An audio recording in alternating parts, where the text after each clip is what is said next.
Hello everyone, welcome to Study with Palak, your one-stop solution for all queries and doubts. So today we are going to talk about the complement system, the part of your immunology. The complement system is a crucial part of innate immunity. Okay, it is a crucial part of innate immunity. Innate immunity क्या होता है? हमने वो discuss किया है ना अपने last lecture में. कॉम्प्लीमेंट सिस्टम के अंदर बहुत सारे प्लाज्मा प्रोटीन्स होते हैं जो एक दूसरे के साथ रिएक्ट करते हैं और पैथोजेंस को डिस्ट्रॉय करते हैं. ठीक है, कॉम्प्लीमेंट सिस्टम के अंदर मोर देन 30 प्रोटीन्स जो हैं, प्लाज्मा प्रोटीन्स जो हैं वो प्रेजेंट रहते हैं. ठीक है, जो एक साथ रिएक्ट करते हैं और आपका कॉम्प्लीमेंट सिस्टम बनाते हैं. ठीक है, और ये जो प्रोटीन्स हैं जब एक साथ रिएक्ट करते हैं तो ये पैथोजेंस को ऑप्सोनाइज करते हैं.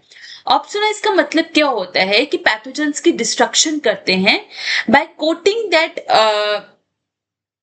पैथोजेंस विथ एंटीबॉडीज, है ना. प्रोटीन्स के साथ, एंटीबॉडीज के साथ उसको कोट करके एंटीजन एंटीबॉडी इंटरेक्शंस होती हैं.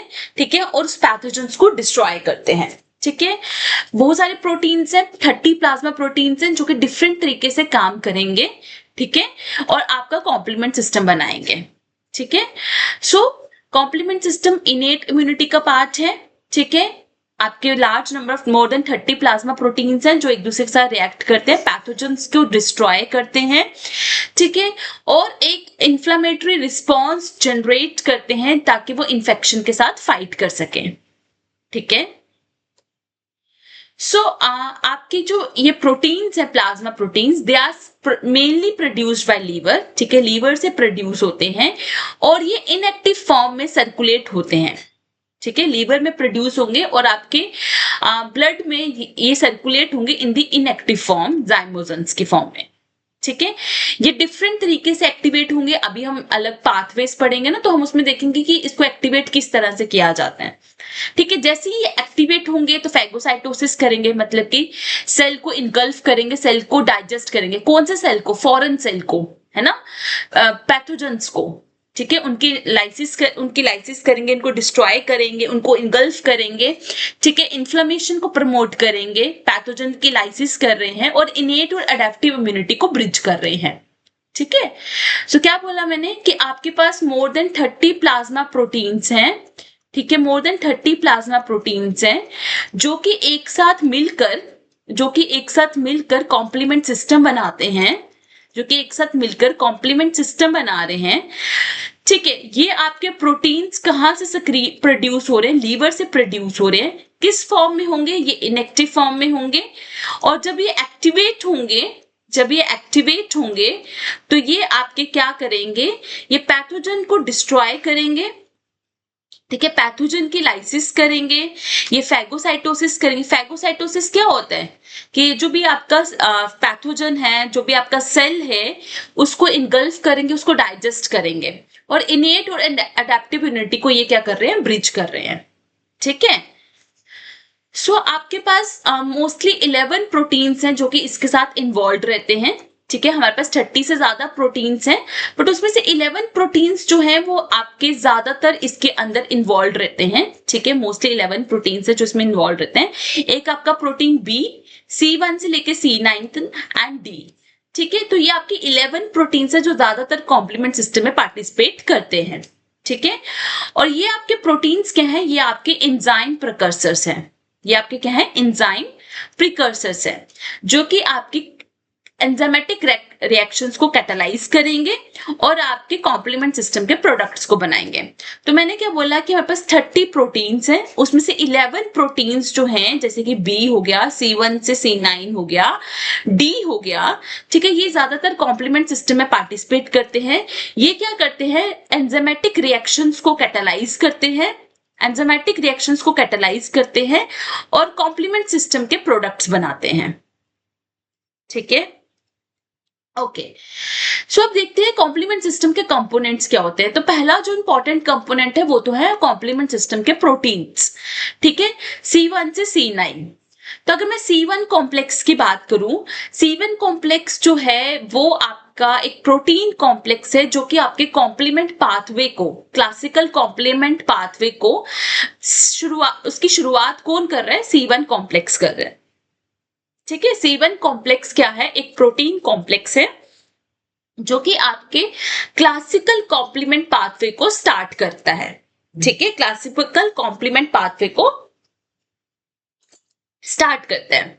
ठीक है, तो C1 कॉम्प्लेक्स बोल रही हूँ तो मतलब इसके अंदर एक से ज्यादा चीजें होंगी।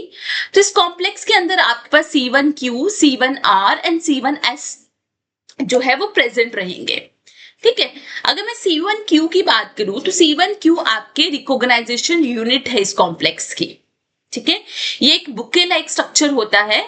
ठीक है, जिसके पास बाइंडिंग सब यूनिट्स प्रेजेंट होती है और वो क्या रिकॉग्नाइज करता है? स्पेसिफिक मॉलिक्यूलर पैटर्न्स को रिकॉग्नाइज करता है। तो आपकी रिकॉग्नाइजेशन यूनिट जो है C1 कॉम्प्लेक्स की कौन सी है? C1Q, जो कि स्पेसिफिक मॉलिक्यूलर पैटर्न्स को रिकॉग्नाइज करता है। उसके पास बाइंडिंग साइट्स प्रेजेंट होती हैं। ठीक है, C1R एंड C1S जो है ये आपकी सीरीन प्रोटिएसिस है। ठीक है, जो कि आपका टेट्रामेरिक कॉम्प्लेक्स बनाते हैं। टेट्रामेरिक कॉम्प्लेक्स में क्या आ जाएगा? C1R2 and C1S2। ठीक है, ये कॉम्प्लेक्स किसके साथ बना रहे हैं? C1Q के साथ बनाते हैं। तो C1Q कॉम्प्लेक्स के अंदर C1Q है, C1R है एंड C1S है। ठीक है, C1R एंड C1S आपके सीरीन प्रोटिएसिस है जो कि टेट्रामेरिक कॉम्प्लेक्स बनाते हैं। किसके साथ बनाते हैं? C1Q के साथ। उसके C2, C3, 4 तो आपको सारे पाथवेज में दिखेगा। जो भी हम 3 तरह के पाथवे पढ़ने वाले हैं ना, क्लासिन, लेक्टिन, अल्टरनेटिव पाथवे, इन तीनों पाथवे के अंदर आपको ये तीनों जो प्रोटीन्स हैं आपको देखने को मिलेंगे। C5 से C9 जो है ये आपके बनाते हैं मेम्ब्रेन अटैक कॉम्प्लेक्स, जो कि आपकी पैथोजन की लाइसिस करता है, पैथोजन को डिस्ट्रॉय करता है। ठीक है, ओके। सो अब क्लासिकल पाथवे पहले देखते हैं। क्लासिकल पाथवे, अब देखो मैंने बोला था ना आपको कि ये जो प्रोटीन्स आपके लीवर प्रोड्यूस कर रहा है, ये प्रोटीन्स इनएक्टिव होते हैं, इनको एक्टिवेट करना पड़ता है। तो अगर हम क्लासिकल पाथवे की बात करें तो क्लासिकल पाथवे में इस प्रोटीन्स को एक्टिवेट कौन कर रहा है? Antigen antibody complex. ठीक है, क्लासिकल पाथवे का ट्रिगर क्या है? Antigen antibody complex. ठीक है, ये एंटीजन एंटीबॉडी कॉम्प्लेक्स जो है ये आपके C1 कंपोनेंट को एक्टिवेट करेगा। ठीक है, C1 कंपोनेंट जब एक्टिवेट होगा तो आपके C4 कंपोनेंट को 2 पार्ट्स में तोड़ देगा, स्प्लिट करेगा, C4A में एंड C4B में। ठीक है, क्या बोला? एंटीजन एंटीबॉडी कॉम्प्लेक्स जो है क्लासिकल पाथवे को स्टार्ट करेगा। जैसे ही एंटीजन एंटीबॉडी कॉम्प्लेक्स बनेगा तो आपका C1 कंपोनेंट जो है वो एक्टिवेट हो जाएगा। C1 कंपोनेंट जो है वो जो एक्टिवेटेड C1 कंपोनेंट है वो C4 कंपोनेंट को स्प्लिट करेगा C4A एंड C4B में। ठीक है, तो अब ये C1 जो है आपका, जो आपका C1 था, ठीक है, ये C1 आपका C4B के साथ कंबाइन करेगा। ठीक है, और C1 4B बना देगा। ठीक है, C1 4B बना देगा। C1 आपका C4B के साथ कंबाइन करेगा और आपका C1 4B बना देगा। C1 4B जो है एक तरह का एंजाइम है जो कन्वर्ट करेगा C2 को C2A एंड C2B में। ठीक है, पहले क्या हुआ? एंटीजन एंटीबॉडी कॉम्प्लेक्स बना। एंटीजन एंटीबॉडी कॉम्प्लेक्स ने C1 कंपोनेंट को एक्टिवेट किया। C1 कंपोनेंट ने C4 कंपोनेंट को स्प्लिट किया C4A एंड C4B में। C1 जो है C4B के साथ कंबाइन करके C1 4B बनाएगा, जो कि एक तरह का एंजाइम है जो कन्वर्ट करेगा C2 को C2A एंड C2B में। ठीक है, अब ये C1 4B जो है इस C2A के साथ जो है बाइंड करेगा। ठीक है, C1 4B C2A के साथ कंबाइन होगा और C1 4B 2A बना देगा, जिसको आप क्या कहते हो? C3 convertase enzyme. ये C1 4B 2A क्या है? C3 कन्वर्टेज एंजाइम है जो कि C3 को अब तोड़ेगा C3A एंड C3B में। ठीक है, अब ये C3B जो है ये C3 कन्वर्टेज एंजाइम के साथ जो है क्या करेगा? बाइंड करेगा, कंबाइन करेगा।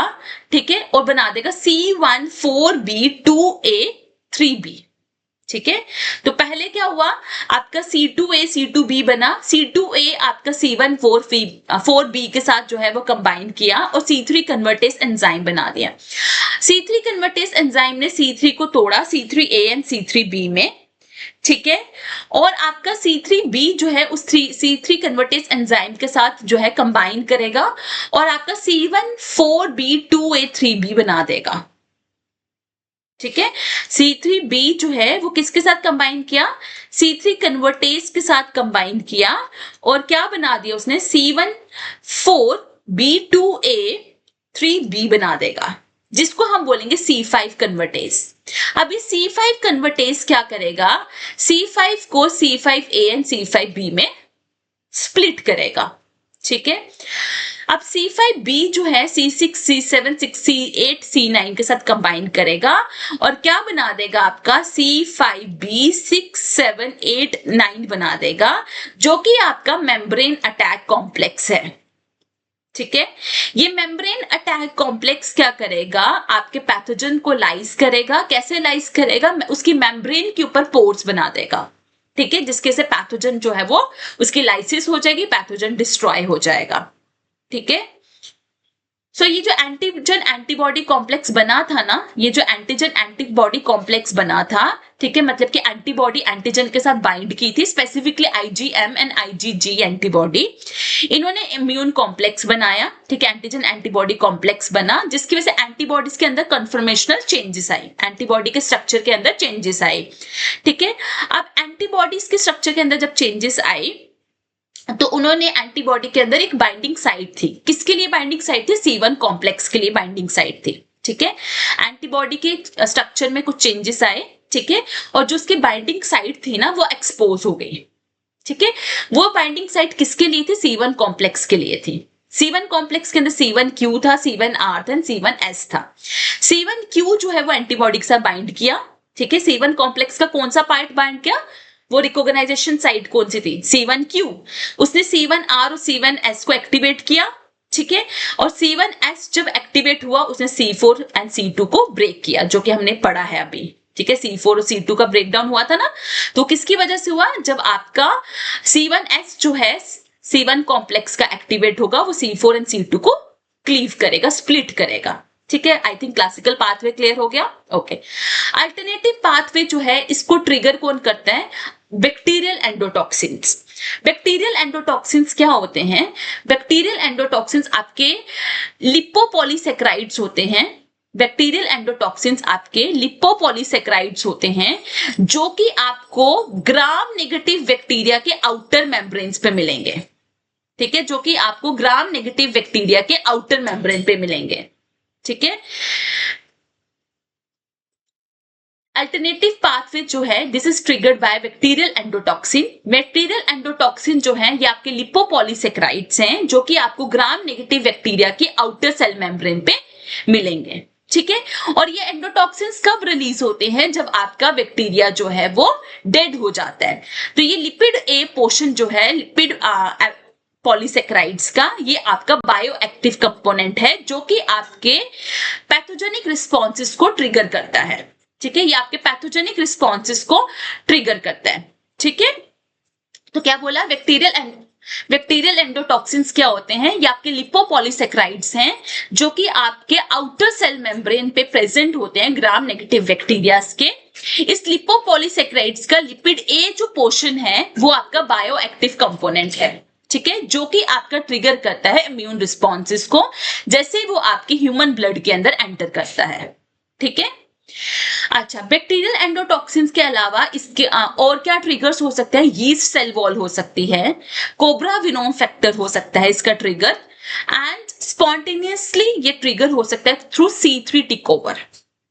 ठीक है, C3 टिक ओवर में क्या क्या होता है, आपका C3 होता है protein, factor B, factor D and factor P, जिसको प्रोपर्डीन बोला जाता है। ये प्रोपर्डीन क्या करता है, ये स्टेबलाइज करता है C3 एंड C5 कन्वर्टेसिस को। अभी हमने C3 एंड C5 कन्वर्टेसिस पढ़ा था ना, ठीक है। सो एक तो अल्टरनेटिव पाथवे को बैक्टीरियल एंडोटॉक्सिन्स ट्रिगर करते हैं, यीस्ट सेल वॉल ट्रिगर कर सकते हैं, क्लोब्राविनोम फैक्टर ट्रिगर कर सकते हैं, और C3 टेक ओवर भी उसको स्पॉन्टेनियसली जो है वो ट्रिगर कर सकता है। ठीक है, C3 टेक ओवर के अंदर C3 प्रोटीन आता है, फैक्टर D आता है, फैक्टर B आता है एंड फैक्टर P आता है।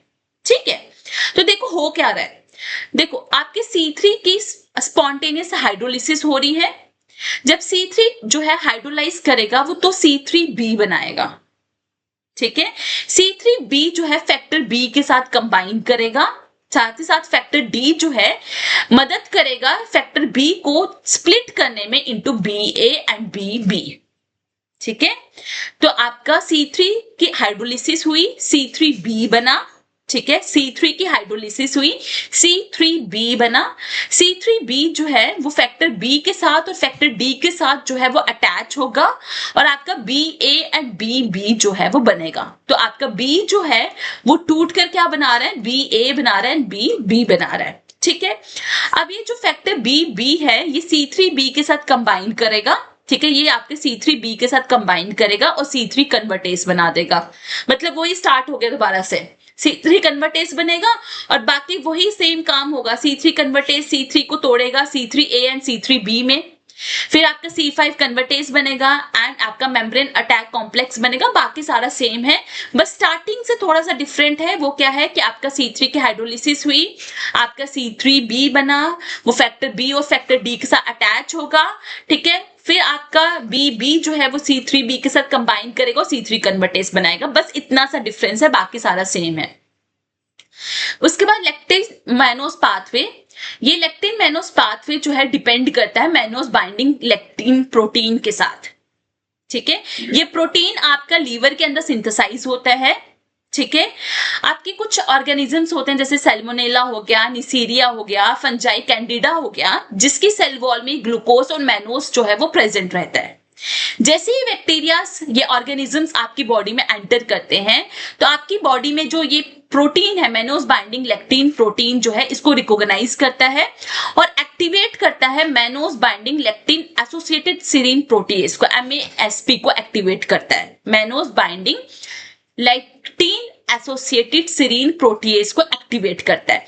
ये जो सीरीन प्रोटीएज है ये आपके मैनोस बाइंडिंग लेक्टिन प्रोटीन के साथ बाइंड करेगा।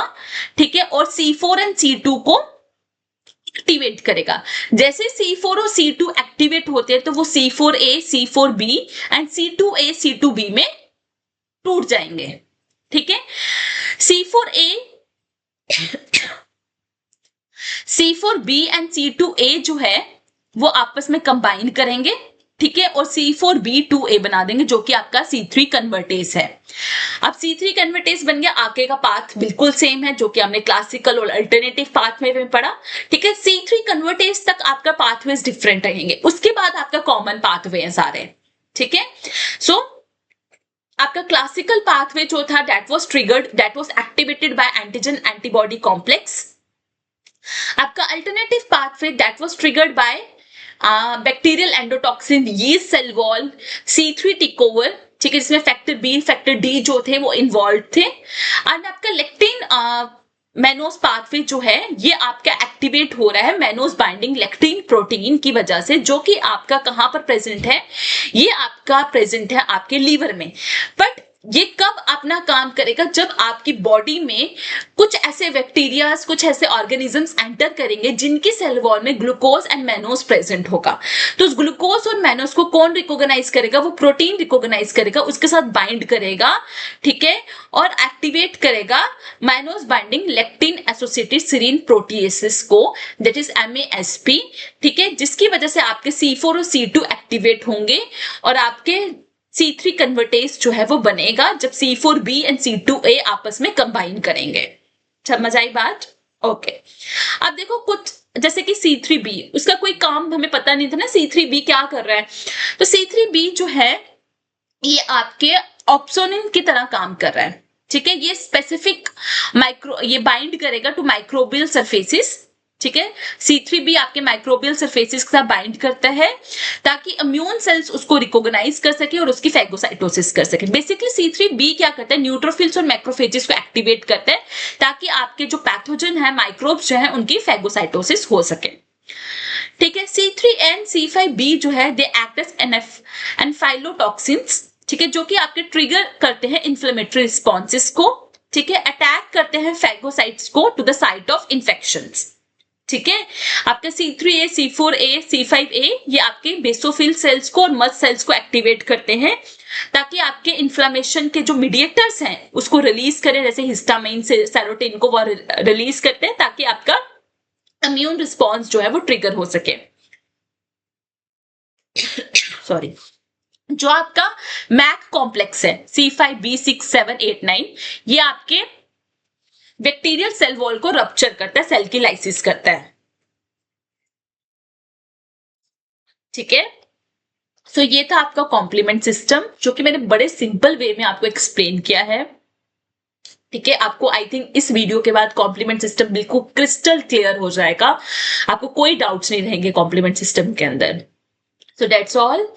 Do like and subscribe Study with Palak. You can join my Telegram group, Instagram group, and you can directly interact with me because I believe more we connect, easier the success becomes. So just one click and you search and share.